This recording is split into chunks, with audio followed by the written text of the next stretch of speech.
Pendengar Pro 1 RRI Mataram, kaum muslimin dan muslimat rahimakumullah, topik kita sore hari ini adalah meraih taubatan nasuha. Dan Anda bisa bergabung bersama kami di 081 80 20 56.000, juga di line telepon 646521, dan Anda bisa mengajukan pertanyaan di kolom chat di YouTube channel Pro 1. Ya, Bapak Profesor, silakan memberikan pemaparan awal bagaimana cara meraih taubatan nasuha. Bismillahirrahmanirrahim. Bismillahirrahmanirrahim. Assalamualaikum warahmatullahi wabarakatuh. Alhamdulillah, wassalatu wassalamu ala rasulillah Muhammad ibn Abdullah al-qa'im bi huquqillah ma dhaqat illa wa farajallah.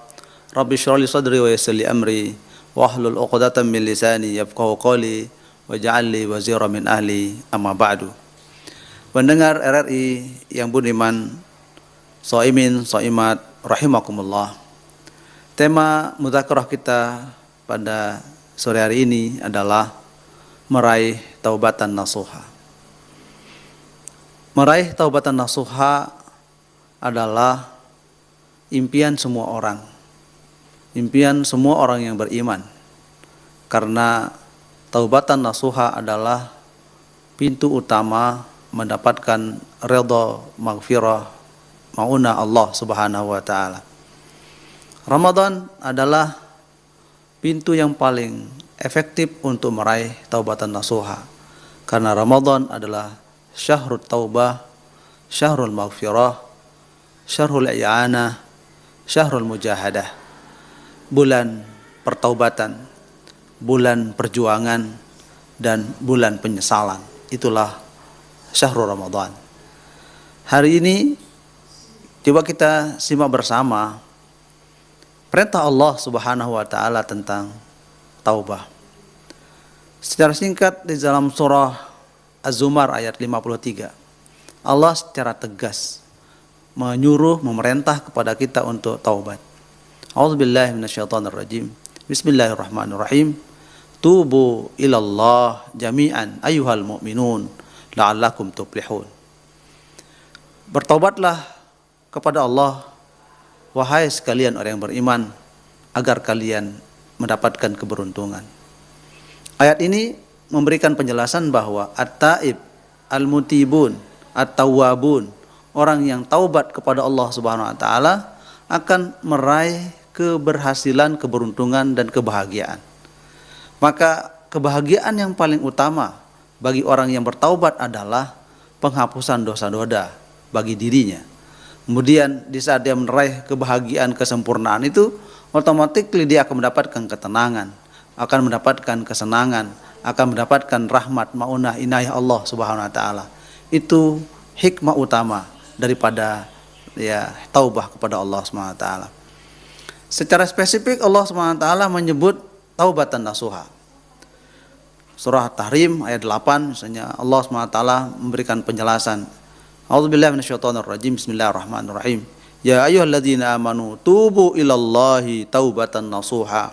Asa rabbukum ayyukaffira ankum sayyi'atikum wa yudkhilakum jannatin tajri min tahtiha al-anhar yauma la yukhzillahu an-nabiyya walladzina amanu ma'ah nuruhum yas'a baina aydihim wa bi aymanihim yaquluna rabbana atmim lana nurana waghfir lana innaka ala kulli syai'in qadir.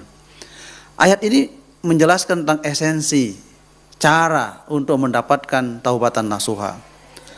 Allah memberikan penjelasan bahwa Allah SWT memberikan keterangan, wahai orang yang beriman, bertaubatlah kepada Allah dengan taubatan nasuha. Taubatan nasuha itu adalah taubat secara murni, taubat secara sesungguh-sungguh taubat. Orang yang melakukan taubatan nasuha itu pasti dia akan mendapatkan pengampunan Allah SWT. Asa rabbukum ayyukaffira ankum sayyi'atikum. Maka Allah akan menghapus segala noda dosa dan kesalahanmu.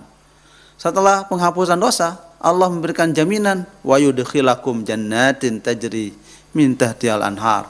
Allah akan memasukkan kalian ke dalam surga yang mengalir, di bawahnya adalah sungai-sungai yang indah. Kemudian orang yang mendapatkan pengampunan Allah Subhanahu wa taala, orang yang taubatan nasuha, pasti selalu merindukan kesempurnaan iman.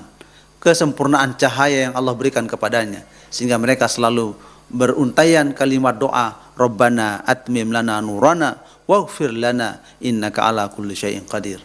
Wahai Tuhanku, wahai Tuhan kami, sempurnakanlah cahaya kami dan ampunilah dosa-dosa kami, sungguhnya Engkau maha kuasa atas segala sesuatu.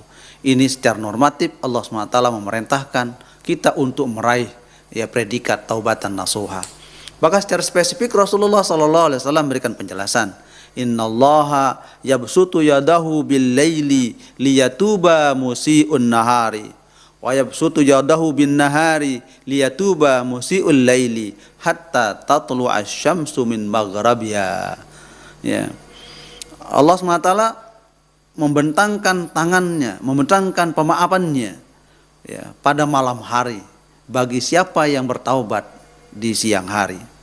Begitu juga Allah SWT membentangkan pintu maafnya pada siang hari bagi orang yang bertaubat di malam hari sampai terbitnya matahari dari ufuk timur dan ufuk barat, tenggelamnya matahari. Ini penjelasan tentang taubatan nasuha. Bagaimana cara meraih taubatan nasuha itu?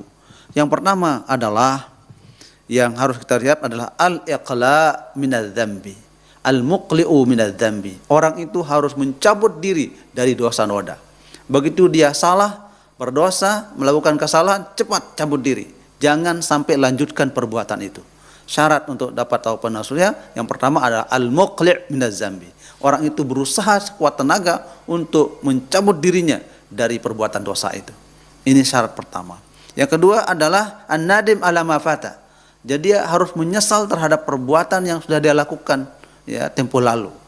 Dia harus menyesal dengan senyesal-nyesalnya supaya dia dapat ampunan dari Allah SWT. Dia berusaha untuk tidak kembali terhadap perbuatan dosa itu.